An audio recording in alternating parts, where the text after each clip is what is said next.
Bonjour à toutes et à tous et bienvenue sur Le Pompon, le podcast qui s'intéresse au parcours atypique et inspirant des entreprenantes et entreprenants du Sud-Ouest. Je suis Théo Robache, animateur d'événements et de médias, entrepreneur soucieux du bonheur des autres, désireux d'aller à la rencontre de profils épatants pour vous partager leurs histoires. Au travers de ces rencontres, j'aime comprendre cette vibration si créatrice, si inspirante, si porteuse qui anime mes invités. Quand on la connaît, quand on s'octroie le droit de la vivre plus souvent, alors elle devient régulière et c'est là qu'on tend vers un alignement avec nos besoins. Ce podcast est un mélange de découvertes d'univers, de conseils assimilés à du développement personnel, d'inspiration, de partage d'une vision de la vie plus apaisée et positive. Alors j'espère profondément que ces témoignages pourront vous inspirer. Et pour ce nouvel épisode, j'ai le plaisir de recevoir Ellie, alias Ellipse, drag queer de la scène bordelaise et nationale depuis l'année dernière grâce notamment à l'émission Drag Race France. Ellie nous partage son parcours, son goût pour l'art sous toutes ses formes, dès son plus jeune âge, et une période collège compliquée à vivre face à la norme, puis la découverte du drag. Il nous explique justement cette discipline, cet art du domaine du spectacle, et on aborde aussi ensemble le sujet du genre et de la norme. Alors je vous souhaite à toutes et à tous une très belle écoute.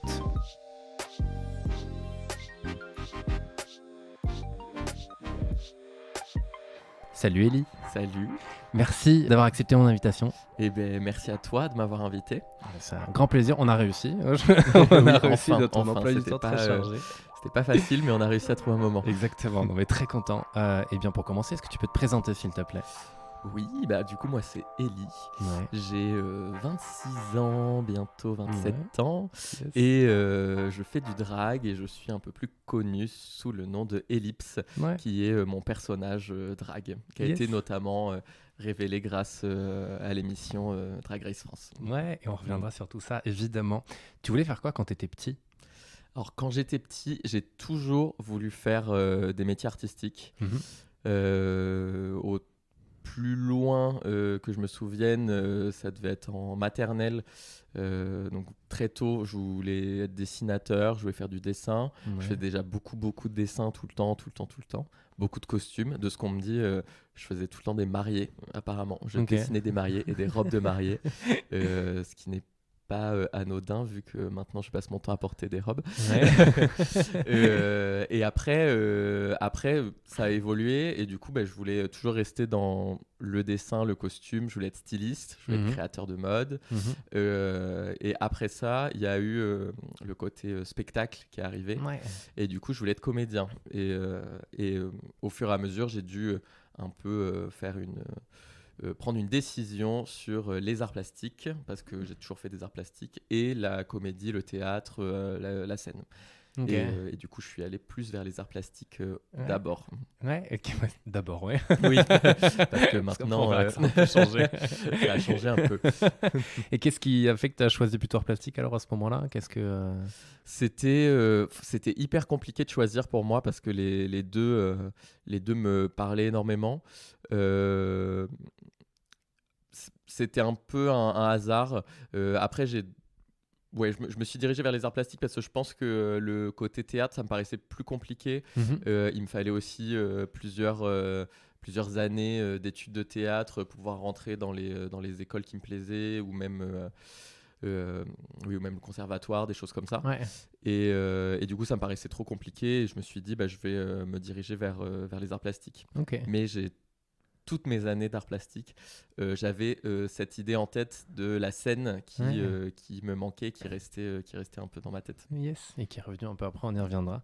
Et à quel moment tu as eu cette découverte du drag ou de la drague, je sais même pas exactement comment on dit. Tu peux dire du drag, découverte du drag. Ouais. Dans la phrase, ça fonctionne. Ouais. En fait, c'est arrivé, je pense, avec l'émission RuPaul's Drag Race. Ouais. C'est comme ça que j'ai vraiment compris, on va dire, ce que c'était le drag. Je Mhm. pense que j'avais dû le voir à la télé ou dans des émissions. même si c'était très rare, quelques des drag Mhm. queens surtout.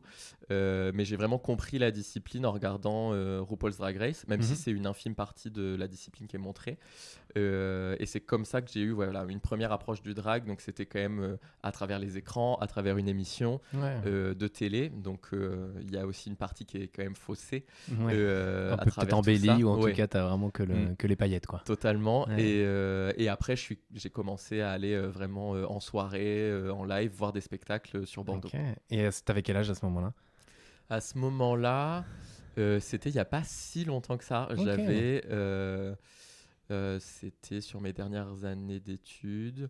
Ouais. Donc, je devais avoir 23, 24. Ah oui, c'était pas il y a pas si longtemps, Ouais. effectivement. Ok. Même, ou 22, 23, je dirais. Ok. Ouais, 22, Ok. 23. Chouette. Et alors, si, parce qu'en préparant l'interview, j'ai vu, tu parlais de comment tu étais à l'école aussi, je me permets d'aller Ouais. là-dessus, ça te va. Et tu avais parlé de harcèlement. Oui. Est-ce que ça te dérange de nous en parler ou pas? Et en fait, je te pose pas la question juste Mhm. par grosse curiosité, c'est bah aussi parce qu'il y a potentiellement d'autres personnes qui ont vécu ça ou qui le vivent actuellement. Et c'est voir voilà, comment toi, ça t'a aussi renforcé, ou en tout cas, potentiellement aujourd'hui, je sais pas, je fais des suppositions, mais construit en tout cas. Oui, bah, c'est sûr que ça, on se construit avec toutes ces expériences-là. Je sais pas si ça renforce les gens de se Oui. faire harceler à l'école et tout Ouais. ça, malheureusement. Et Ouais. d'ailleurs, je trouve l'actualité le démontre Oui, bien. effectivement. Le terme n'était pas très bien Ouais. choisi. Non, je non, l'avoue, mais ouais, oui, dans le renforce, non, mais tu... je comprends ce que tu veux dire. Et effectivement, j'ai jamais. Je correspondais pas aux normes aussi bien dans mon attitude, dans ma Mhm. voix que physiquement, Mhm. au niveau de mon corps aussi. Donc il y avait beaucoup de remarques, beaucoup de choses assez désobligeantes, pas agréables et tout ça. Après, j'ai eu la chance d'avoir des amis. Des amis très proches et des amitiés très fortes. Notamment, je pense que le collège, ça a été l'époque la plus compliquée. Moi, j'étais dans un collège où il y avait pas mal de sportifs Mhm. et du coup, ils avaient quand même pas mal d'importance, on va dire, dans le collège. Et eux, ils étaient pas tendres avec tout le monde, Ouais. et notamment avec moi et mes potes. Mhm. Enfin, à l'époque, et mon pote, j'étais vraiment genre deux, et c'était grâce à lui que, en fait, tout nous passait au-dessus. Ok. Nous, on faisait du cirque ensemble, on faisait du théâtre, on faisait plein de choses. Mhm. Et sauf qu'après, il a changé de collège. Et du coup, je me suis retrouvé un peu seul Ok. au milieu de cette école et tout ça. Et ça, c'était un peu compliqué. Et voilà, beaucoup de remarques et tout ça. L'école, c'est un moment qui est... Je pense que les élèves, ils sont durs, extrêmement durs entre eux. Mhm. Et je pense que la plupart des personnes, moi, qui m'ont marqué, ou des événements qui m'ont marqué à l'époque, c'est vraiment surtout au collège. Mhm. Je pense que les personnes s'en souviennent même pas, alors que moi, je me souviens de tous les détails, quoi. Mhm. Je pense Mhm. qu'on mesure pas à quel point ça peut avoir un impact sur la vie de quelqu'un et sur le développement de quelqu'un. Ouais. Mm. Bah ouais, c'est clair. Et parce que, en fait, à ce moment-là, tu avais des cheveux longs, non, je crois, c'est pas ça? Ouais, Enfin, qu'est-ce qui... Parce qu'en totalement. fait, on n'était pas là, donc qu'est-ce qui faisait que... Enfin, il y avait enfin, en tout cas, une différence par rapport à ce que je mets, entre guillemets, la norme de Oui, ce oui, oui. moment-là, tu vois. Bah, déjà, oui, j'avais les cheveux longs. Du coup, Ouais. il y avait cette ambiguïté au niveau de mon genre. Parce que finalement, quelqu'un avec les cheveux longs, c'est forcément une fille. Mhm. Du coup, il y avait toute cette ambiguïté-là qui, en plus, était aussi là avec les profs. Surtout pour les jours de rentrée et tout ça. Moi, j'avais des espèces de phobies qu'on me prenne pour une fille Ok. dans la classe, parce qu'en fait, ça arrivait tout le temps. Enfin, que Ouais. le prof me prenne pour une fille. Ouais. Et ça créait l'hilarité dans la classe et tout ça. Donc, moi, je subissais ça assez souvent. Mhm. Et après, c'est des trucs assez désobligeants de ah, mais t'es une fille ou un garçon, et des trucs comme ça de personnes que je ne connais absolument pas, et avec qui j'ai jamais parlé de ma vie. Ouais. Mais on sentait bien qu'il y avait un problème là-dessus, sur le physique, le fait ben voilà, d'être dans une confusion entre est-ce que c'est un garçon, est-ce que c'est une fille. Ça gênait beaucoup. Mhm. Et après, au niveau de mon corps, voilà, j'étais en pleine croissance, j'avais pris un peu de poids, j'avais un corps qui correspondait pas à ce qu'on voulait de moi. Mhm. Et du coup, voilà, des remarques sur mon physique, des remarques dans les vestiaires, voilà, des choses comme ça. Ouais. Ouais, qui sont assez compliqués, surtout quand on se développe et qu'on est en pleine adolescence, surtout au collège. Ouais. Et voilà, moi j'en suis arrivé à un stade où je détestais mon apparence. Mon apparence était hyper dure, jusqu'à voilà, ne plus trop vouloir me voir, et aussi ne plus vouloir communiquer avec les gens, mais ne serait-ce qu'aller acheter une baguette dans une boulangerie ou des trucs comme ça. Je voulais pas le faire parce que j'avais peur qu'on me prenne pour une fille, j'avais peur de devoir me justifier de mon apparence, me justifier de mes cheveux longs, parce que constamment c'était que des justifications. Ouais. Du coup, j'avais un peu, ouais, c'était un peu lourd. Ouais. Tu m'étonnes. Mm. Et comment t'as fait alors qu'est-ce qui a fait que t'es passé aujourd'hui et l'année dernière on te voit à la télé, tu vois, sous le feu des projecteurs. Comment t'as fait pour surmonter tout ça, quoi, en fait? Et ben en fait, au fur et à mesure des années, mon physique a aussi changé. Moi, je me suis plus affirmé et je pense que vraiment, quand je suis rentré au lycée, j'ai rencontré des amis géniaux Mhm. et ça a été ce moment-là où j'ai commencé à être beaucoup plus à l'aise Ouais. avec déjà mon apparence et aussi plus à l'aise avec les autres en fait parce que j'avais un gros groupe d'amis où cette fois on était 10-15 personnes ensemble et que je vois encore maintenant Ouais. assez régulièrement et du coup ça m'a vraiment élevé, Mhm. je pense, et ça m'a mis en confiance. Et je pense qu'il y avait quelque chose de très sain et de très bienveillant Mhm. dans notre groupe. Et c'est à ce moment-là que je me suis dit, ah mais en fait, je peux me plaire, je peux plaire aux autres et je peux voilà, être en fait satisfait de mon apparence et Ouais. du coup ensuite être en fait plus à l'aise en société avec d'autres gens et tout ça. Ok. Eh bien, costaud. Et oui, alors donc je reviens sur ce début de drague. Tu disais, ouais, c'est en voyant ça à la télé. Est-ce que ouais, la première fois que tu vois ça ou tu en entends parler, est-ce qu'il y a un truc qui te dit ça fait tilt? Parce que bah, il y a beaucoup, on l'a pas encore employé, mais le mot artistique, moi qui me vient en tête forcément, un artiste quoi, depuis toujours au final, dans ce que j'entends. Et ouais, à quel moment tu t'es dit, à la fois j'ai envie de tester et en même temps ça fait écho ce que je vois au final? Je pense que quand je l'ai vu dans l'émission, quand j'ai commencé du coup à regarder l'émission, tout de suite ça m'a plu effectivement pour la dimension artistique. Mhm. Et c'est là que je me suis dit, waouh, c'est une discipline qui réunit énormément de domaines artistiques en un seul. Ouais.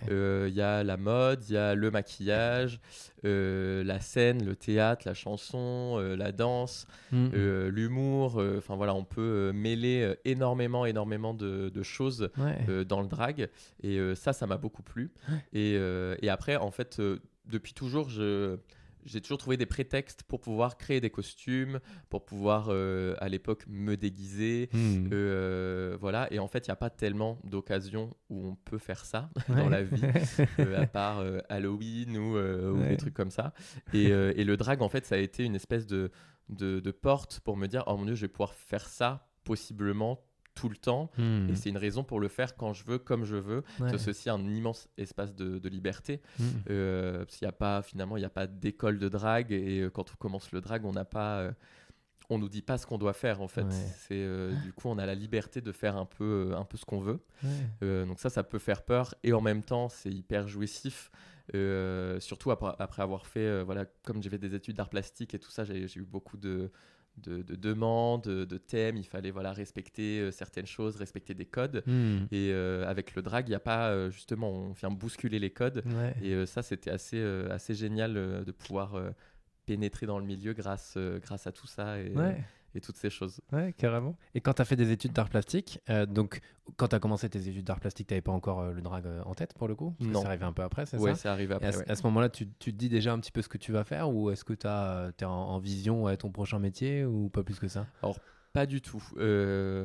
Vraiment, après, je crois que je me suis toujours j'ai toujours eu du mal à me projeter dans l'avenir, dans voilà, ce genre de questions. Vous voyez où dans 5 ans, des choses comme ça. J'ai jamais réussi vraiment à me projeter et je pense que je m'autorisais pas dans des domaines artistiques à me projeter en tant qu'artiste, par exemple même artiste plasticien, vu que je faisais des arts plastiques et en plus j'adorais ça, mais j'arrivais pas à me dire oui, bah, ce que je veux faire c'est être artiste parce que autour de moi, on me disait aussi ah mais c'est compliqué, ça va être difficile. Voilà, certaines personnes de la famille, même si j'ai beaucoup de chance parce qu'on me soutient énormément. J'acquiesce parce que j'ai vu la vidéo avec ton père pour le coup. Et voilà, des personnes de la famille qui disaient ah mais il faudrait peut-être trouver un plan B parce que là si tu pars en art plastique, bon c'est voilà, c'est très abstrait pour tout le monde.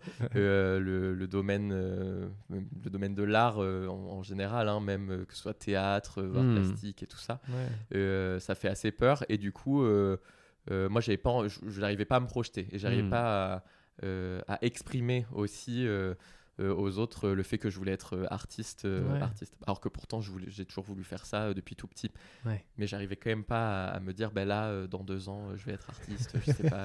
Voilà, quelque chose de très concret. Non, c'était pas concret, je me projetais pas. À franchir le pas quoi en même temps. C'est ça.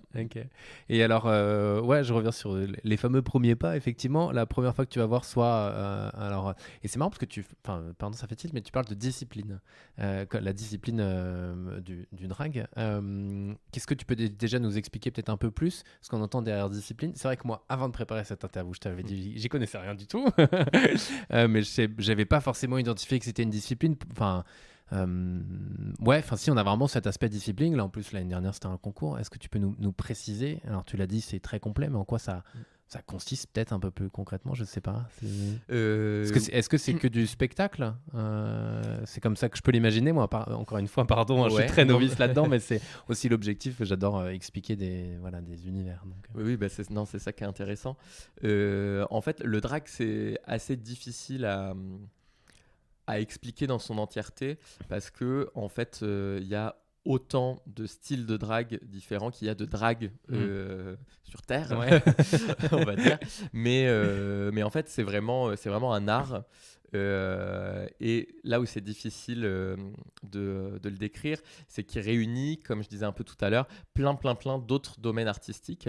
Donc il y a quand même cette notion d'apparence qui revient, de maquillage, de costume, donc côté très spectaculaire, spectacle scène, et après le côté performance. Mais ça peut être une performance artistique très abstraite, voilà, du domaine des arts plastiques, comme moi j'ai pu un peu faire pendant mes études, et voilà, ou quelque chose de très théâtre, une chanson, ça peut être du chant, ça peut être du playback, du lip sync dans le milieu du drag, ça peut être de la danse, ça peut être tout mélangé en même temps, et comme je disais, en fait, comme c'est un espace de liberté, on choisit un peu ce qu'on va faire. Et après évidemment dans le domaine du drag, il y a quand même cette notion de genre et de performance de genre, où on vient en fait piocher, récupérer dans les codes à la fois du féminin, du masculin, pour venir en fait les détourner, en créer autre chose et mettre un peu un coup de pied dans toutes ces normes que la société nous impose depuis toujours, quoi. Enfin, en tout cas depuis qu'on est né. Oui. Même depuis globalement pas mal de temps, je crois. Et justement, alors attends, c'est ça que je voulais te dire tout à l'heure, mais sans te spoiler, c'est à un moment donné, j'avais vu sur l'un de tes posts avec ta sœur de cœur, alors je sais pas si c'est ta vraie sœur ou ta sœur de cœur, tu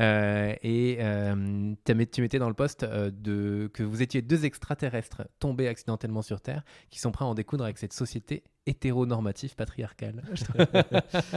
Oui, c'est un peu ce que tu viens de dire au final, quoi. Oui, totalement. Et c'est ce que vient essayer de titiller le drag en quelque sorte. Oui, pas titiller au-delà de ça, c'est faire modifier les consciences aussi. Voilà, c'est ça. Les faire évoluer. En fait, il y a vraiment tout cet aspect artistique dont je parlais et tout l'aspect politique aussi du drag qui vient en fait déconstruire toutes ces normes et qui, je pense, on a aussi beaucoup de réactions négatives, de réactions violentes et agressives parce que je pense que le drag vient bousculer tout ce qu'on sait du masculin et du féminin. Et pour dire, en fait, ça, c'est juste des codes qu'on nous impose, des codes de genre, mais en soi, on peut faire ce qu'on veut avec. Ouais. Et le drag, il vient montrer ça. Ouais. Et il vient montrer aussi qu'il y a une espèce de futilité de tous ces codes qui finalement nous enferment plus qu'autre chose et vient créer beaucoup de violence, je pense, Ouais. auprès de, surtout auprès voilà, aussi de la communauté LGBTQ+, Mhm. qui voilà, correspond pas forcément aux normes qu'on nous impose. Mhm. Et du coup, oui, cette photo, pour le coup, cette photo, c'est avec ma vraie sœur. Ouais. C'est ma petite Je sœur. savais pas pour le coup. Parce que j'ai aussi des sœurs drag Ouais. qui sont aussi mes vraies sœurs, mais c'est Ok. pas mes sœurs de sang. Ok, ouais. Et donc là, oui, c'est ma petite sœur que j'ai transformée en drague parce que, voilà, à la base, je devais la transformer en drague pour l'émission Mhm. Drag Race France. Ouais. Mais malheureusement, je ne suis pas allé assez loin dans l'émission Ok. pour qu'elle vienne. Mais on a Ouais. quand même fait ce shooting et cette transformation. Ouais. Et voilà, l'idée, c'était d'avoir ce côté extraterrestre Mhm. et dire, voilà, on vient bousculer les normes, bousculer l'hétéronormativité, Ouais. puis société patriarcale et tout ça, quoi. Carrément. C'est prise au CAPC, non, en plus? Non, au MECA, Au- pardon. ouais, à la Ah, MECA, ouais, c'est carrément. ça. J'ai reconnu les marches, je me suis dit, tiens. Ouais, c'est exactement ça. Ouais, très chouette. Et justement, alors, c'est pas grave, les personnes qui me connaissent sauront que je pars un peu dans tous les sens, mais je chope les éléments que tu m'apportes aussi. Tu parles de réseaux sociaux et de violence sur les réseaux. Ça, comment tu le vis entre aujourd'hui et quand tu as commencé? S'il y a une différence entre les deux? Alors, il y a forcément une différence, parce qu'on est toutes, du casting de Drag Race, on est toutes devenues des personnalités quand même un peu publiques, voilà. Donc, il y a eu, vraiment, j'ai eu beaucoup d'abonnés d'un coup, énormément de messages.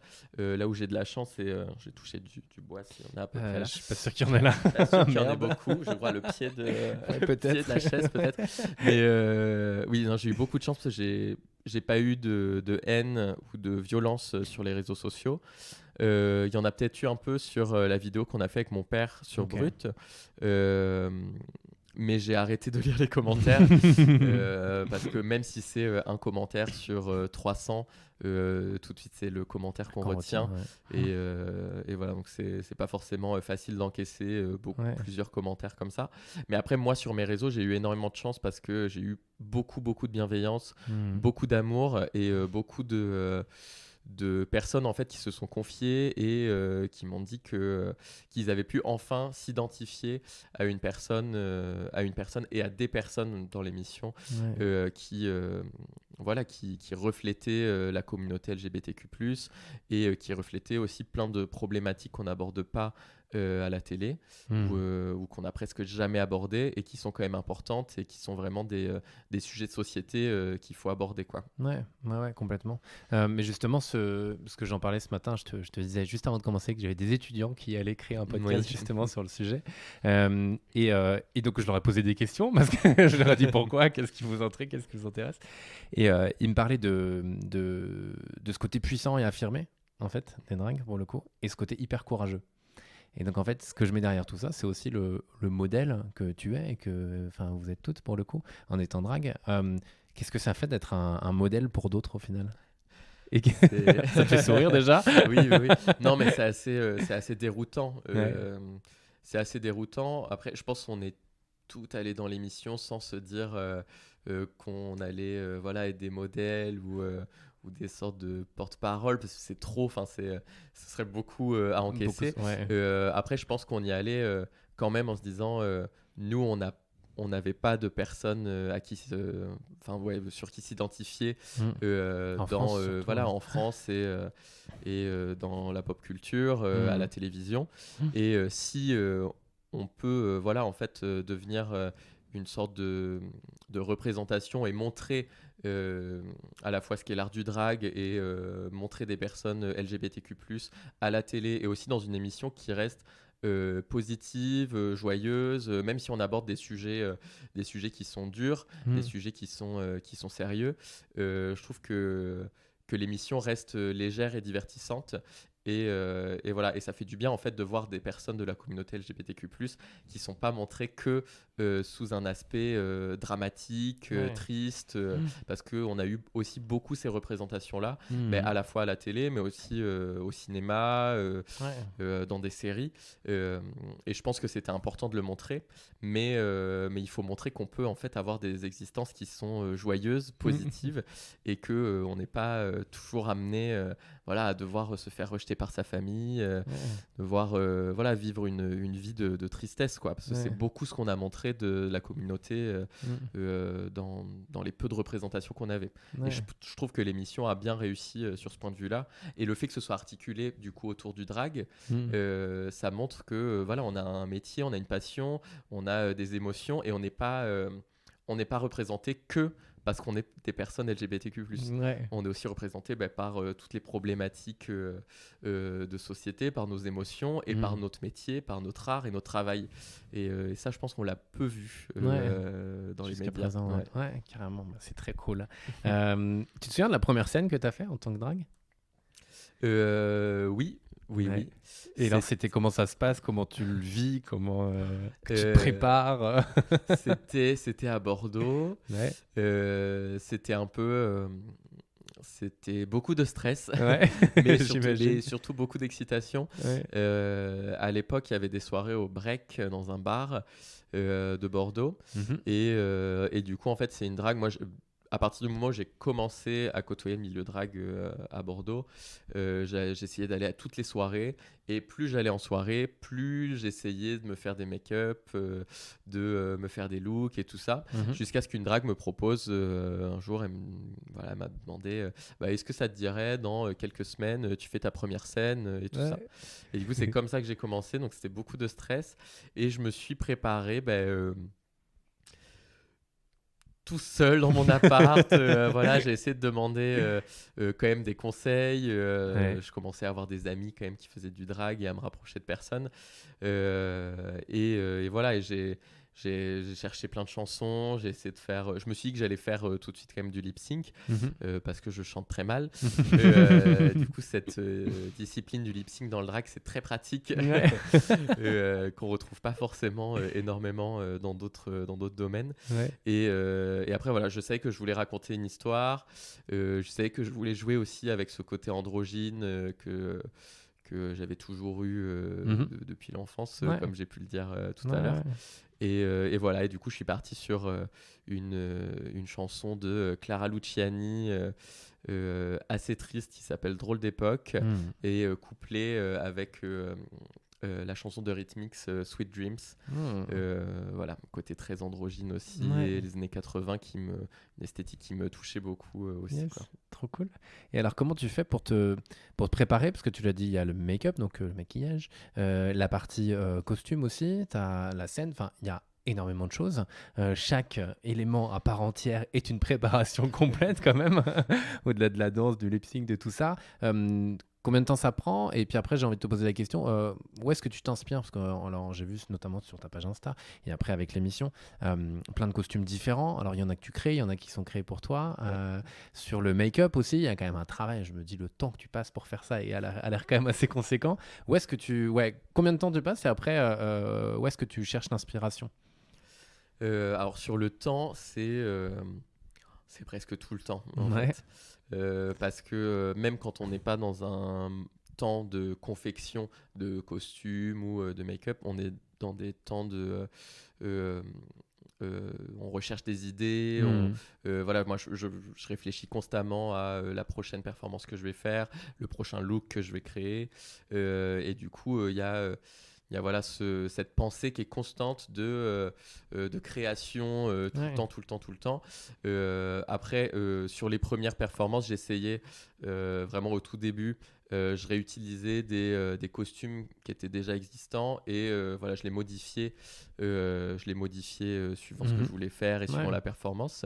Et après, de plus en plus, je me suis intéressé du coup à la couture. Mhm. Du coup, j'ai essayé d'apprendre par moi-même. J'ai fait beaucoup de tests, j'ai Yes. passé beaucoup de temps, j'ai regardé des tutos.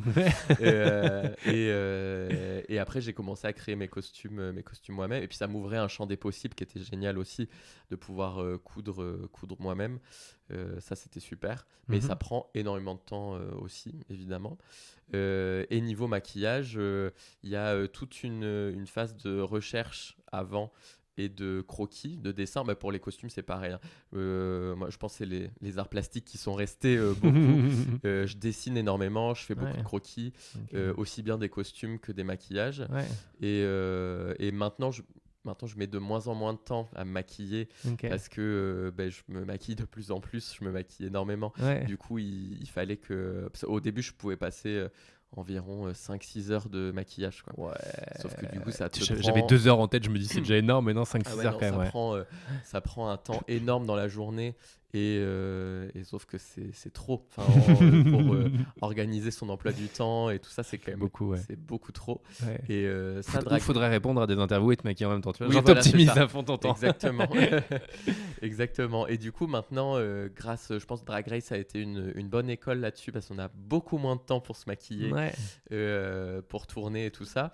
Donc voilà, maintenant, je mets 2-3 heures. Si je veux être confortable, je me prends 3 heures, 3 heures et demie. Donc c'est quand même conséquent comme temps. Mais en fait, on s'imagine pas. Moi, quand j'ai commencé le drag, je m'imaginais pas qu'il y avait autant d'étapes de maquillage pour réussir à faire quelque chose qui me plaisait. Et, quelque chose qui tenait la route. Donc voilà, donc ça prend énormément de temps. Sans compter, ça c'est tout l'aspect esthétique. Le côté matière, maquillage, costume, mais sans compter, voilà, après toutes les heures de répétition, faut apprendre les chansons, faut apprendre les chorés s'il y a des chorés. Donc voilà, c'est très très énergivore comme milieu et comme domaine, mais en même temps, c'est tellement exaltant de pouvoir pratiquer tout ça en un seul domaine que voilà, ça en vaut la peine. Trop chouette. Et alors, est-ce qu'on arrive déjà sur Drag Race ou est-ce que tu m'as aidé les oui, l'inspiration, ouais, carrément. J'ai pas trop parlé des inspirations, mais c'est parce que pardon, mais à chaque fois tu crées quelque chose de nouveau ou tu réutilises quand même de temps en temps certaines choses? Non, je réutilise. Tu réutilises un peu. Je réutilise même. Ça reviendrait trop cher de créer, de créer des choses nouvelles à chaque fois. Et en plus, maintenant, j'ai plus trop le temps déjà de créer mes propres costumes. Parce qu'en plus, la couture, j'ai eu une petite saturation après la préparation de Drag Race parce que j'ai cousu 90-95% de tous mes costumes pour l'émission. Effectivement. Et on avait quand même très peu de temps de préparation. Donc c'était un travail assez colossal. Et du coup, maintenant, si je peux un peu déléguer, en tout cas la partie costume, c'est vraiment très plaisant. Et puis en plus, je me confrontais aussi à ma technique qui est pas excellente. Et du coup, il y a plein de choses que j'avais en tête, mais que je pouvais pas réaliser parce que j'ai pas les compétences. Du coup, ça fait vraiment plaisir de pouvoir demander à des personnes qui sont compétentes et dont c'est le métier de réaliser ce que j'ai en tête et ce que j'ai projeté sur le papier.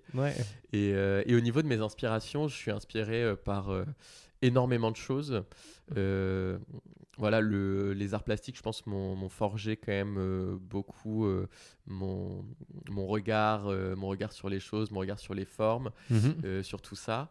Et après, je peux être inspiré par plein de détails, que ce soit une couleur, une matière, un tissu en particulier, ou alors même quand je me promène dans la rue, ça peut être, je sais pas, un détail que je vais voir ou un détail sur une personne. Ça peut être plein de petits détails comme ça.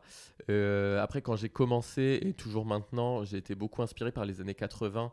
Je pense qu'il y a eu beaucoup de, même 70-80, il y a eu beaucoup de personnalités qui ont joué avec les codes. Les codes du genre. Et je pense à Annie Lennox de Eurythmics, je pense à David Bowie dans les années 70 beaucoup. Ils ont créé des personnages très androgynes et qui moi me touchent énormément. Et cette esthétique androgyne, cheveux courts, cheveux longs, on sait pas trop, vraiment m'a beaucoup attiré dès le début dans mon personnage. Et après, j'aime énormément le cinéma. Du coup, le le cinéma et les personnages dans le cinéma m'inspirent aussi énormément, que ce soit des choses fantastiques comme voilà, Mystique des X-Men ou des films de Tim Burton ou des choses de Guillermo del Toro, des esthétiques comme ça, donc très fantastiques, qui sont assez inspirantes pour le drag, pour des costumes, ou alors des choses pas du tout fantastiques, mais comme Almodovar, avec des couleurs très franches, des choses très pop. Ça aussi, ça m'inspire beaucoup. Où on retrouve aussi ce côté, je trouve, années 70, 80. Voilà. En fait, c'est un peu, il y a beaucoup de choses qui peuvent être inspirantes.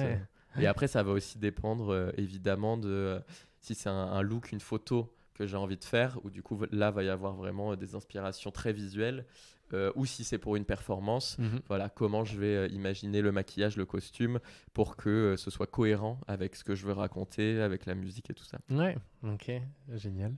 Et justement, Ellipse, pour le coup, j'ai l'impression de pas être quelqu'un d'autre alors qu'effectivement c'est toi. Je switch en Ellipse, qui est demandé.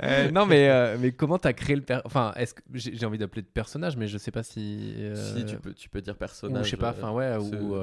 Enfin, mais parce qu'en même temps, c'est toi, donc c'est pour ça que c'est compliqué, tu vois, d'identifier comme si c'était quelqu'un d'autre. Mais comment t'as créé Ellipse au final? Comment tu l'as imaginé? Alors, tu l'as dit dans l'aspect non-genré aussi. Pourquoi déjà t'as voulu aller vers le non-genré et pas faire très masculin ou très féminin? Parce qu'on dit drag queen, mais il y a aussi drag king. Tiens, j'ai appris vraiment plein de choses. Et donc, ouais, comment tu l'as créé et pourquoi ce nom?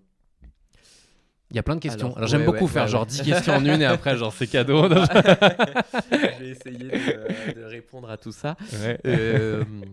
En fait, le personnage. Alors c'est vrai que c'est important de rappeler que on parle beaucoup des drag queens, mais en fait c'est une infime partie de l'univers drag, et notamment en France. Je trouve qu'en France on a vraiment une pluralité de propositions artistiques dans le drag, et je pense que c'est ça aussi qui fait la richesse du drag français. Du coup, il y a les drag queens qui vont généralement performer les codes du féminin, de la féminité et tout ça.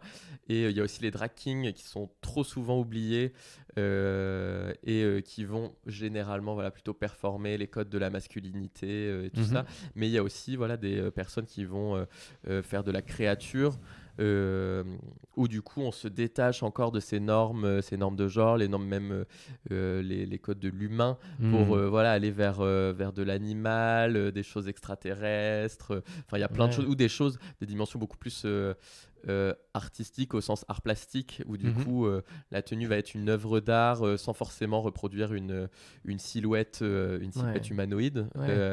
Et du coup il y a tout ça qui se bouscule dans le drag, et c'est pour ça que c'est hyper riche. Et moi du coup j'ai voulu en fait je pense mon Ellipse s'est construit, et je me suis construit moi la première personne. Alain Delon. Bonjour Alain Delon. Non mais ouais, mon personnage, on va dire, s'est construit vraiment au fur et à mesure. Et je pense qu'on peut pas se dire d'un coup, mon drag il va être comme ça, c'est sûr, il va ressembler à ça, et je vais dire toutes ces choses là. Vraiment, ça s'est fait sur plusieurs années, plusieurs mois. Ça s'est aussi fait avec les rencontres que j'ai fait dans le milieu drag. Je suis rentré dans une famille, donc du coup je me suis beaucoup construit aussi avec ça. Et par contre au début évidemment j'avais des choses en tête. Je savais que je voulais ce côté androgyne. Moi, j'aime bien aussi parler de drag queer. J'aime bien m'identifier en tant que drag queer, parce que comme ça me permet en fait de piocher dans tous les codes, parce qu'en soi tous les codes de genre m'intéressent, aussi bien les codes du masculin que les codes du féminin, mais aussi comme j'en parlais, le côté créature, le côté extraterrestre. Moi c'est toute cette richesse là du drag que j'adore, et du coup c'est pour ça que j'aime bien le côté drag queer. Pour moi ça réunit tout ça sans forcément pointer du doigt le masculin ou le féminin. Et voilà, et du coup je me suis construit au fur et à mesure, et après en fait, c'est en faisant beaucoup de tests, beaucoup de tests. Il y a eu toute une période où je me maquillais presque tous les jours chez moi. C'était pas forcément des maquillages entiers de drague qui me prenaient 5 heures, mais au moins, voilà, un test d'une forme sur les yeux, une couleur, quelque chose au niveau du teint, voilà, plein de petites choses comme ça qui m'ont permis, au fur et à mesure, d'affiner je pense, l'esthétique que je voulais, de bien sûr m'améliorer en maquillage et en maquillage ou en couture après et voilà, et de savoir à quel moment là il y a un truc qui me plaît, du coup je le garde, je prenais tout le temps des photos, comme ça je pouvais garder des traces photos de ce qui me plaisait ou pas. Et ce qui me plaisait pas, me dire bon ben là ça me plaît pas, faudrait que je le modifie ou que je le retire donc voilà, j'ai eu tout ce processus là pour construire mon personnage et après aussi il s'est construit évidemment sur scène avec ce que j'avais envie de dire et au fur et à mesure voilà évidemment plus je faisais de la scène, plus je me disais bon ben là il y a ça qui a fonctionné, là je me suis senti bien là-dessus, là le message est passé, là je sens que le message est peut-être moins passé mais il s'est passé autre chose sur scène, donc c'est intéressant aussi et voilà, et je pense que je me construis encore maintenant, et heureusement sinon, c'est ce que j'allais dire. Sinon ce serait triste. Je pense qu'il n'y a pas de finalité, on se construit en continu quoi. Clairement. Et il y a des périodes où voilà, je vais avoir envie d'être beaucoup plus sur des codes masculins, androgynes, d'autres moments où j'ai envie d'être dans la créature, le côté extraterrestre, d'autres moments beaucoup plus dans la féminité. Et voilà, ça dépend des moments, et c'est pour ça que c'est intéressant aussi de ne pas se mettre de frontières, quoi. Complètement. Et le nom Ellipse? Et le nom Ellipse, alors ça c'est tout bête en fait. Quand j'ai commencé au début, je me suis dit faut que je me trouve un nom, et c'est compliqué de trouver un nom. Tu te dis bon, ça va possiblement te suivre. Voilà, moi j'avais envie de continuer à me professionnaliser là-dedans. Je me disais faut pas que je me trompe de nom, c'est compliqué. Je cherchais plein de choses. Je cherchais par rapport du coup à des personnes qui m'inspirent, des personnalités qui m'inspirent, comme Annie Lennox. Je me suis dit, est-ce qu'il n'y a pas un jeu de mots à faire ou reprendre un côté de Lennox ou de Annie, machin. Et en fait, je suis rentré dans une famille drague. Et le nom de famille, c'est Lips, comme du coup les lèvres en anglais. Et quand je suis rentré dans cette famille-là, je savais que je voulais garder un peu mon prénom qui est Ellie, parce que c'est un prénom aussi mixte, androgyne, du coup qui il y a toujours voilà ce côté on ne sait pas trop, cette ambiguïté, c'est ça, entre ambiguïté que je cherchais, et du coup je me suis dit en fait je vais contracter les deux mots, Ellie et Lips, et ça faisait Ellipse. Magnifique. Et voilà, c'est comme ça que j'ai trouvé mon prénom. Je voulais aussi un truc simple et direct, pas trop long, et voilà, c'est venu comme ça. Ok, trop cool. Tu parles de famille drague à chaque fois, c'est quoi exactement? Et tu vois, je reparle des étudiants que j'ai vus ce matin. Ils me disaient qu'ils sentaient une grosse, comment dire, à la fois bienveillance, tu l'as dit, mais une solidarité énorme dans ce milieu-là. Voilà, est-ce que tu peux nous parler? Mais déjà, si vous employez le terme famille, on est quand même sur un terme assez fort. Donc, Oui, c'est vrai que c'est un terme fort. Et en fait, il y a ce côté famille, c'est resté en fait dans l'histoire, parce que dans les années 70-80, les personnes LGBTQ+, et notamment les dragues, se faisaient rejeter de leur famille, et du coup se reconstruisaient des familles, et du coup il y avait des houses qui étaient créées, des maisons, où du coup voilà, il y avait une mère qui prenait un peu le relais, on va dire, et voilà, et qui recréait une famille, et souvent avec des personnes de la communauté qui se faisaient rejeter à cette époque. Et en fait, dans le milieu drag, c'est resté comme ça, et du coup, il y a toujours cette notion de famille. Il y a des mères drag, elles ont des filles, et puis après, on devient des sœurs, et du coup, voilà, moi, je suis rentré dans une famille assez rapidement quand j'ai commencé le drag, parce que on a eu un coup de cœur, je pense, amical et artistique, du coup avec Vicky Lips, que moi je voyais depuis des mois sur scène à Bordeaux, et voilà, on s'est vite rencontrés, et il y a un soir, voilà, elle m'a proposé de me préparer chez elle parce qu'on allait à une soirée une soirée en même temps. Et du coup, c'est là qu'on s'est vraiment rencontrés. Et le soir même, elle m'a demandé si je voulais être sa fille. Et ça s'est fait comme ça. Ok. Et du coup, voilà, j'ai 2 sœurs drag.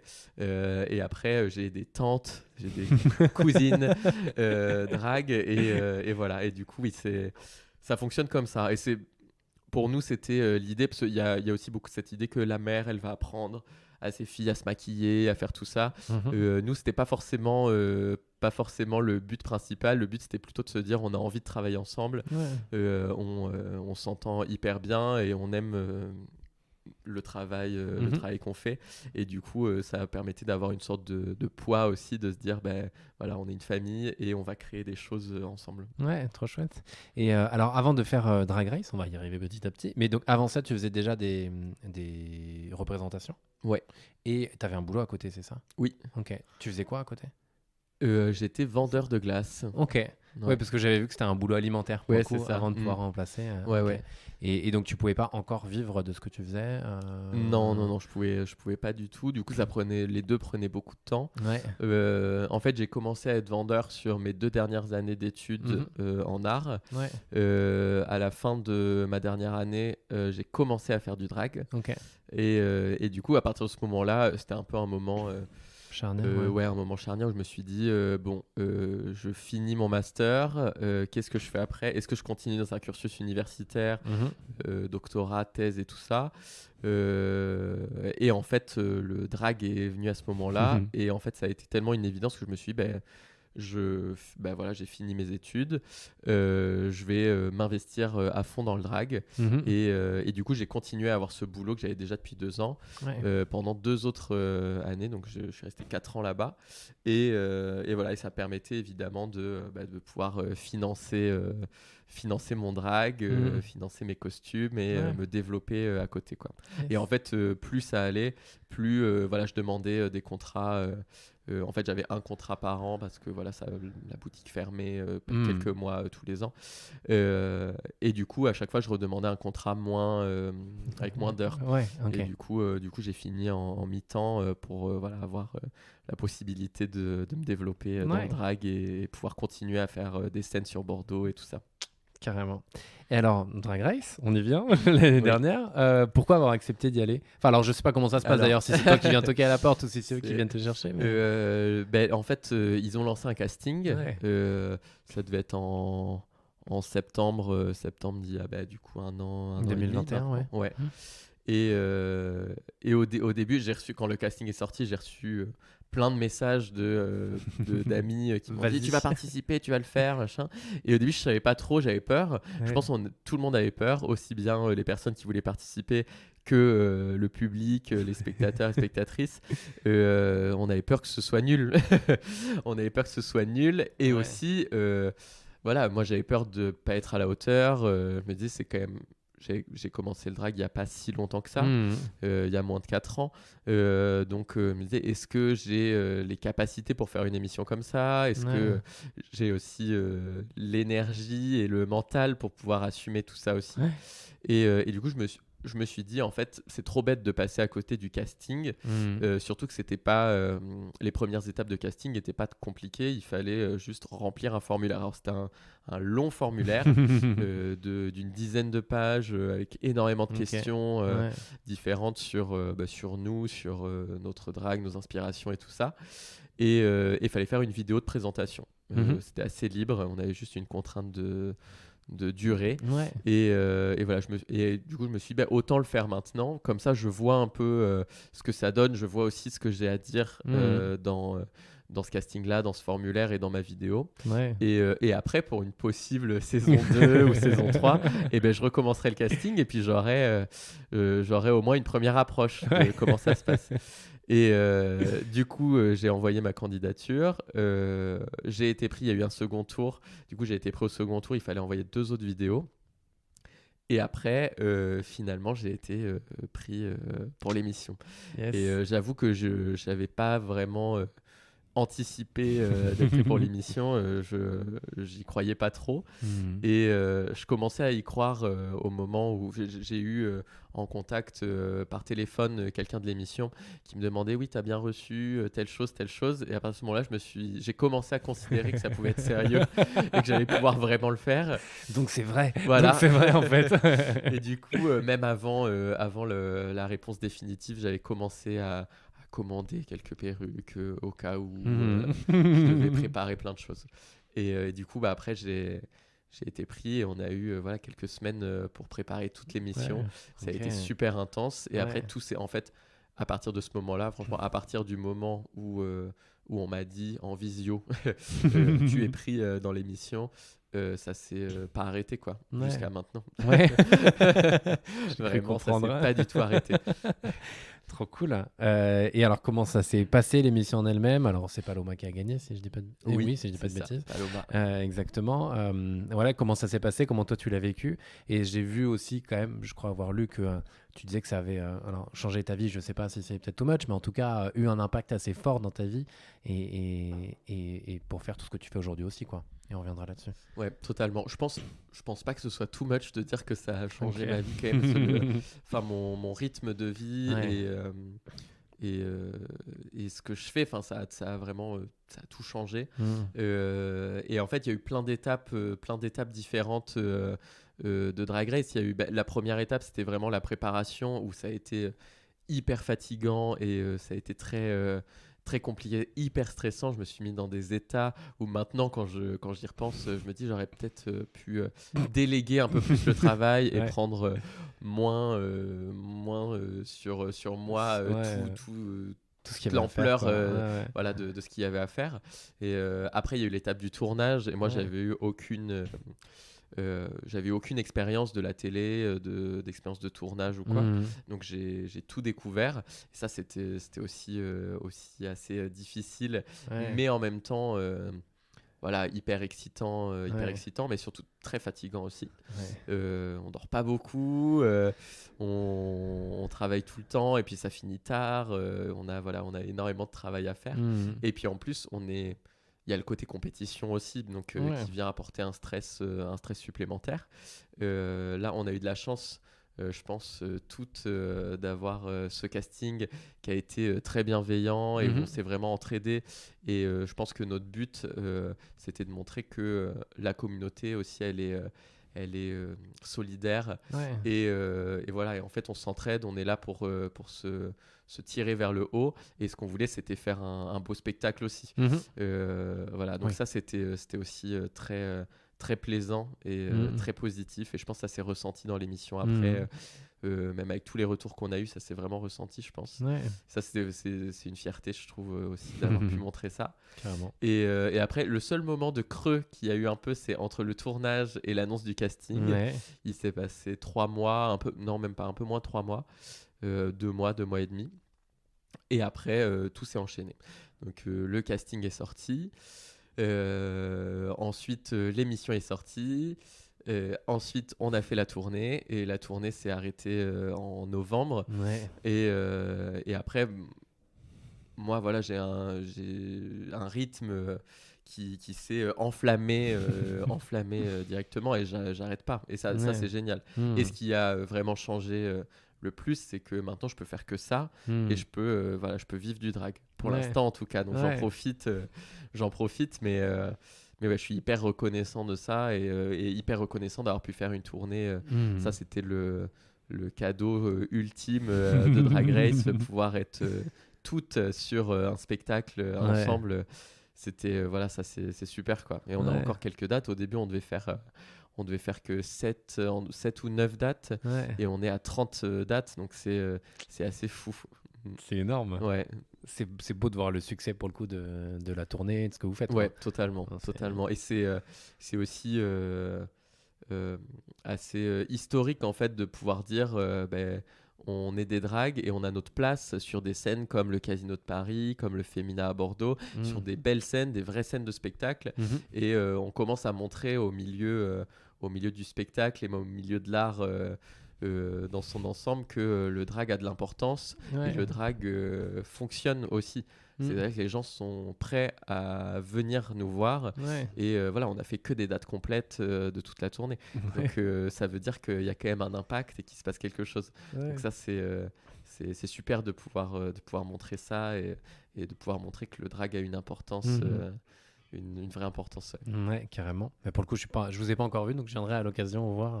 Il reste que 5 dates, il reste 5 dates. pour à Paris. À Paris en plus. Si tu veux venir Merde. à Paris. Après, tu pourras venir voir d'autres spectacles si tu veux. À Bordeaux, on fait plein de choses aussi.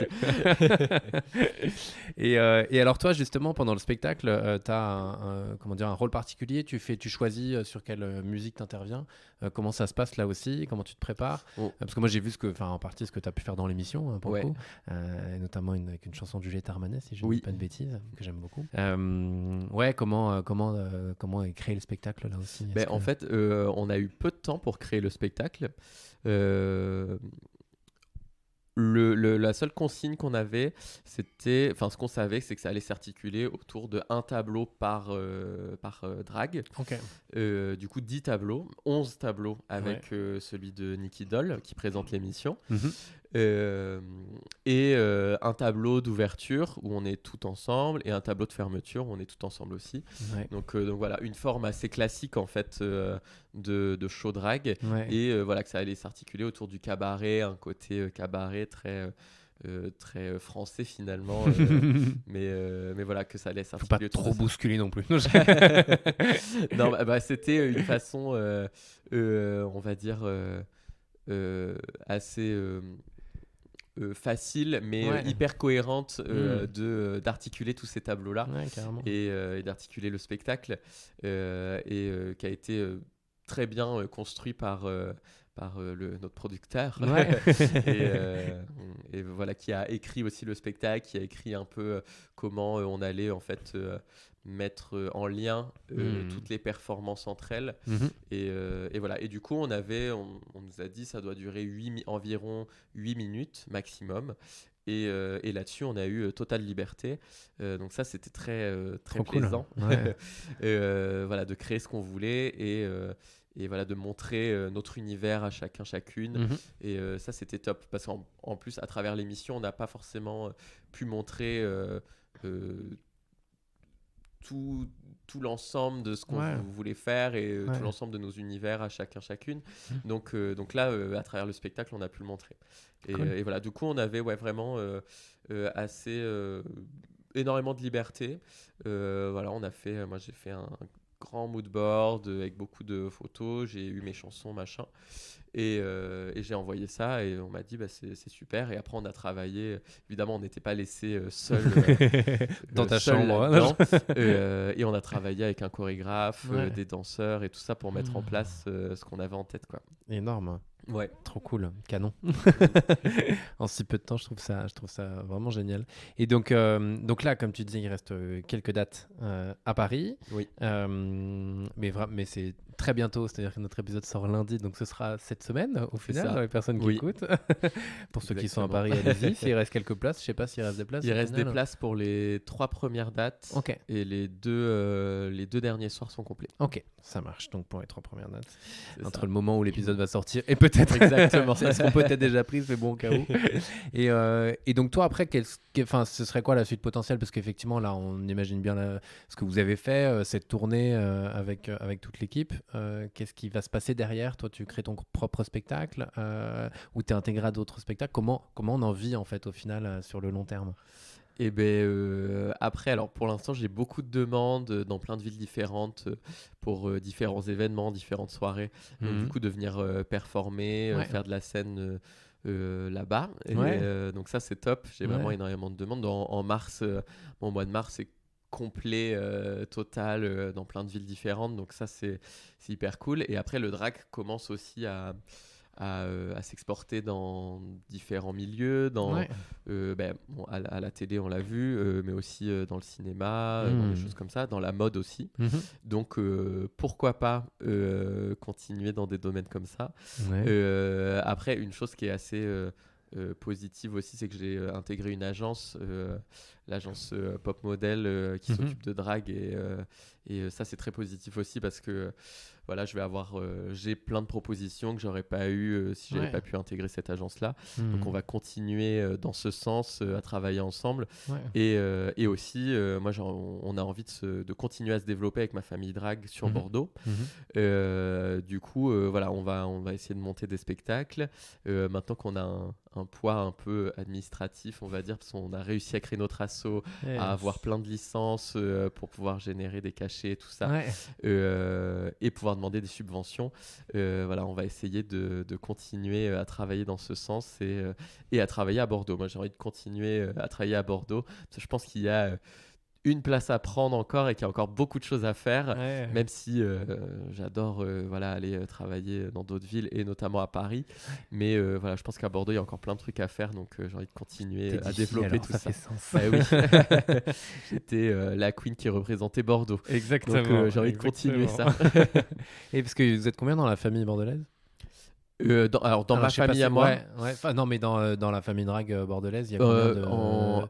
Vous êtes combien au total? Est-ce que j'en parle de 5 personnes, 50, 500? Je me rends pas compte. Alors, du coup, juste dans ma famille à moi, on est 5 dragues et il y a 2 personnes qui sont dans l'asso, évidemment, qui sont trésoriers et présidentes. Et après, dans Bordeaux, on est beaucoup. Ok, je me rends pas du tout compte de l'ampleur de cette communauté. On est vraiment beaucoup. En fait, la scène drague à Bordeaux, elle est hyper récente. C'est-à-dire, en fait, elle a commencé presque en même temps que j'ai commencé le drag. Il y a une maison drague, Maison Éclose, qui s'est développée en première et qui a commencé à faire des soirées. Et ça a pris tout de suite. Enfin, au bout de quelques semaines, quelques mois, ça a pris et leurs soirées, on ne pouvait même plus rentrer dans les lieux tellement il y avait de monde.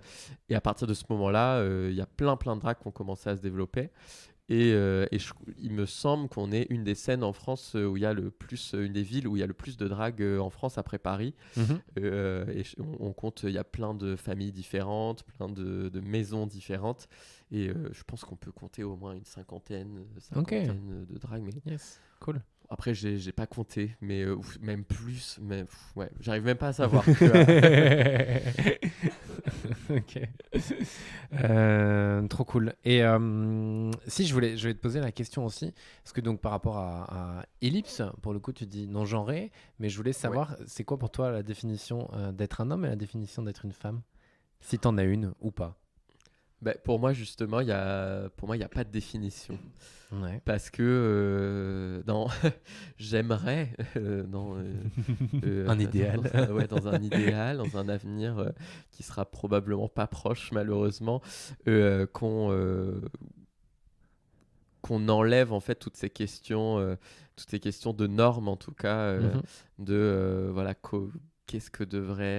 comment devrait être un homme, comment devrait être une femme, parce que je pense vraiment que ça nous enferme tout le temps, et puis dès le début, quoi, dès l'enfance, et en plus ça vient créer au-delà de comment doit être au niveau du genre, ça s'accompagne de comment doit être nos corps, à quoi on doit ressembler physiquement.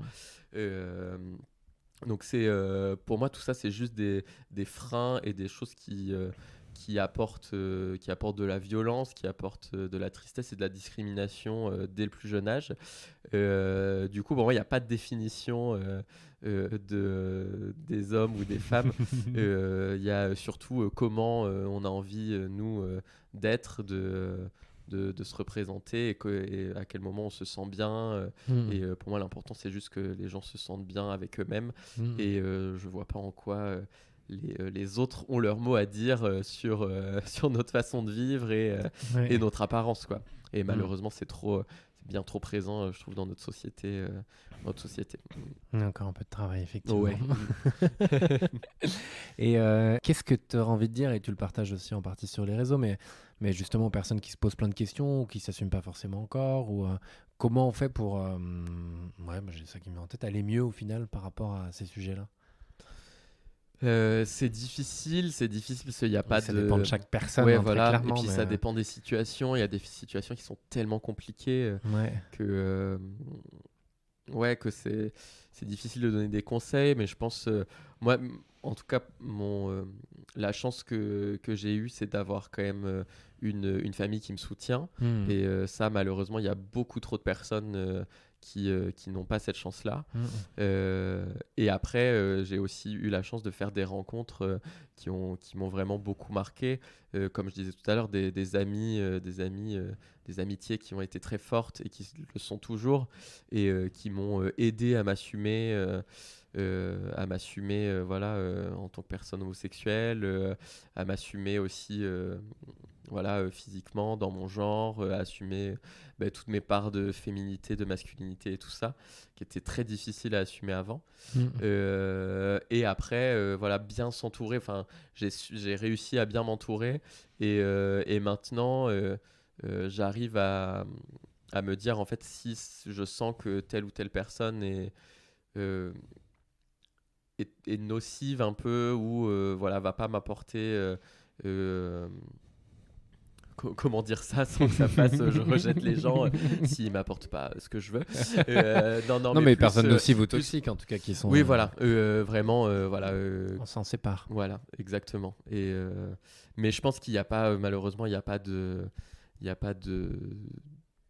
bonnes, voilà, de bonnes décisions à prendre ou de mauvaises décisions à prendre.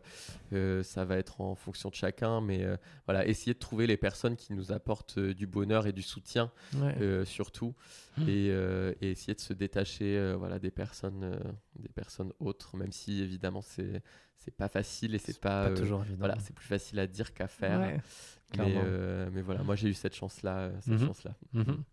Et donc oui, effectivement, on en parlait tout à l'heure, mais j'invite les personnes à aller voir la vidéo de Brut avec ton père, qui est Ouais. très chouette, très touchante, je trouve, dans la réaction de ton papa. Ouais. Et c'est effectivement, c'est pas ce qu'on a l'habitude d'entendre, en tout cas, ou d'imaginer. C'est ça. Et on parlait de rejet tout à l'heure, mais là, pour le coup, ça a été plutôt C'est accepté. pour ça que c'était important pour moi et pour nous deux de montrer, pour moi, de montrer ça et de faire entendre cette parole-là.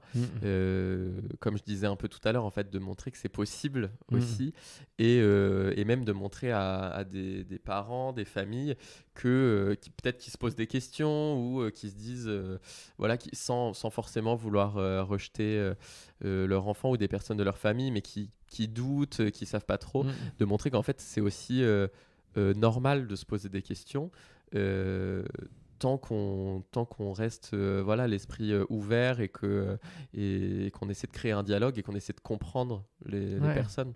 Et voilà, et du coup c'était important dans Brut de montrer que ça existe en fait. Et qu'il y a des parents qui soutiennent leurs enfants et voilà, et un père en plus, parce qu'il y a tout ce côté de masculinité, de virilité qui est assez compliqué souvent avec les figures paternelles. Et là c'était montré que voilà, même si en plus on le montre dans l'épisode sur Brut, c'est de dire qu'au début il comprenait pas tout.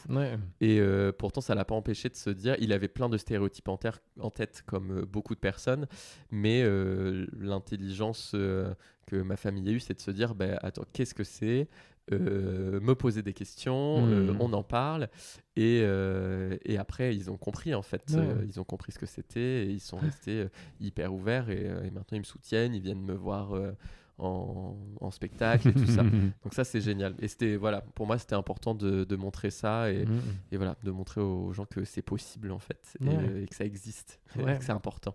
Ouais, clairement. J'adorais le moment où il dit quand tu m'as dit ça, je suis allé checker sur internet, sur internet je savais même pas qui était allé voir sur internet. Mais c'était trop drôle, bien. je trouve. Bah ouais, carrément. Il a dû tomber sur toutes les choses oui, possibles. tout et n'importe quoi. Mais comment tu te sens quand tu es sur scène? Quand je suis sur scène, je me sens... je crois que je me sens à ma place. Souvent, même si souvent j'ai toujours ce côté syndrome de l'imposteur où je me dis... mince, est-ce que je mérite d'être là? Est-ce que j'ai vraiment les compétences pour être sur scène et tout ça? Mais la plupart du temps, en fait, quand je suis sur scène, j'oublie tout. Et il y a juste tout le travail qui reprend le dessus, le corps et tout ça. Et souvent, quand je sors de scène, il y a un côté vraiment exaltant, hyper excitant. Et quand je réfléchis au moment où j'étais sur scène, souvent je me souviens pas. Enfin, je j'ai pas de souvenir très précis parce que c'est juste une espèce de bouffée d'énergie, d'amour aussi qu'on nous Ouais. envoie. Et ça, c'est juste incroyable comme moment. Donc, ouais, c'est assez fou comme expérience à vivre. Et je pense qu'on essaie de revivre à chaque fois, Ouais. à chaque fois qu'on monte sur scène. Ouais, je Ça crois que marche c'est- pas toujours, hein. Ah ouais? C'est pas toujours le cas. Bah Ok. non, des fois, puis Ça suivant. dépend de ton mood, ça dépend de plein de choses. Oui, ça dépend aussi du public qu'on va avoir. On a des Hmm. publics aussi qui sont moins réceptifs des fois. Ça dépend aussi de nous. Des fois, on a des performances qui fonctionnent moins bien, Hmm. des choses qui sont moins qualitatives que d'autres. Et c'est normal en fait. Enfin, on peut pas toujours avoir une réaction ultra positive du public et Ouais. tout ça. On construit aussi des numéros au fur et à mesure, des numéros qui fonctionnent mieux que d'autres. Hmm. Donc après, on en laisse de côté, on en retravaille d'autres. Et c'est ça aussi qui est intéressant, c'est de pouvoir Ouais. refaire plusieurs numéros pour pouvoir les améliorer et voir ce qui va ou ce qui va pas. Mais oui, c'est quand même des moments très exaltants. Ouais, j'imagine. Ça fait plus d'une heure qu'on échange ensemble. Est-ce que Le temps passe, hein. Ouais. Est-ce qu'il y a des sujets sur lesquels tu aimerais qu'on revienne ou des choses qu'on n'a pas abordées? Tu dis ça pourrait être cool d'en parler.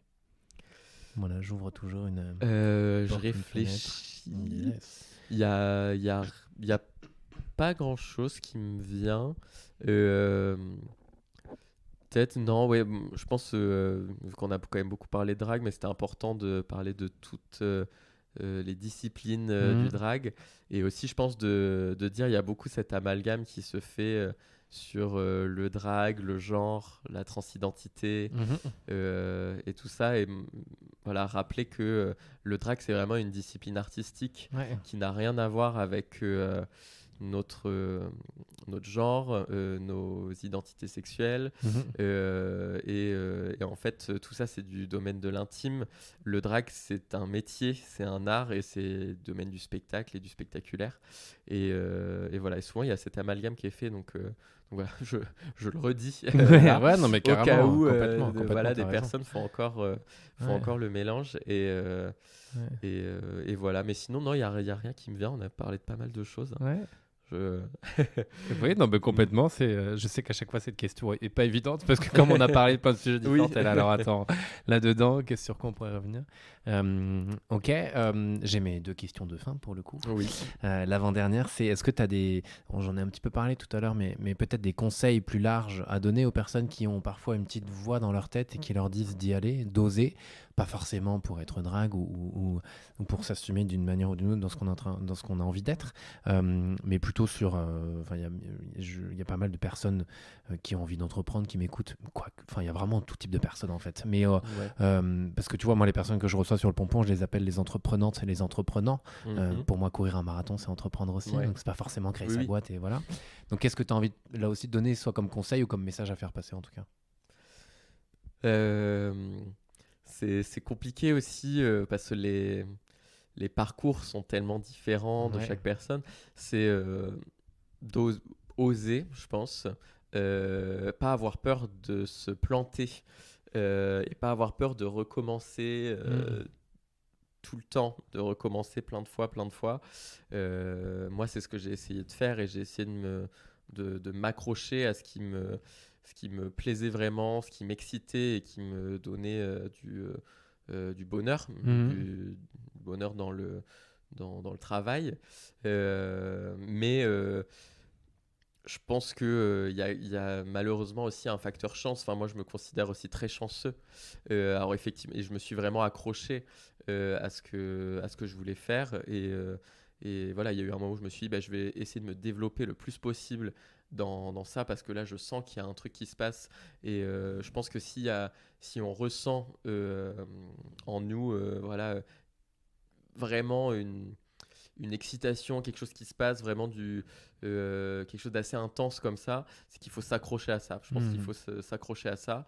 Et après, voilà, continuer. Et ça peut ne pas être facile, ça peut prendre du temps. Mais je pense que ça peut déboucher sur des très belles choses. Et je pense que ça en vaut la peine, surtout. Ouais. Clairement. Dans tous les cas, que ce soit l'objectif final, mais c'est le chemin qui Oui. importe, n'est-ce pas? On dit ça toujours à chaque C'est fois. ça. Et puis après, oui. même, on s'aperçoit que parfois ça peut changer, l'objectif peut changer, mais ça peut rester tout aussi plaisant et excitant en fait. Carrément. C'est comment on évolue là aussi. Ouais. Yes. Et qu'est-ce qui t'anime au quotidien?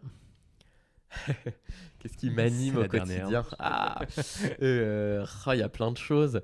Là, j'avoue que mon quotidien est quand même extrêmement centré sur le drag, hein, je vais pas mentir. Je fais que ça tout le temps. Je respire, je dors, je mange drag. Vraiment, vraiment. Donc, c'est ça qui m'anime beaucoup. Là, j'ai de plus en plus de nouvelles expériences qui sont assez incroyables. Voilà, dernièrement, on a pu être à Bercy avec Clara Luciani. Donc moi, c'était un peu une boucle qui se bouclait aussi parce que c'est la première chanson que j'ai fait de toutes mes performances drag, c'était sur Clara. Donc c'était incroyable de pouvoir être avec elle.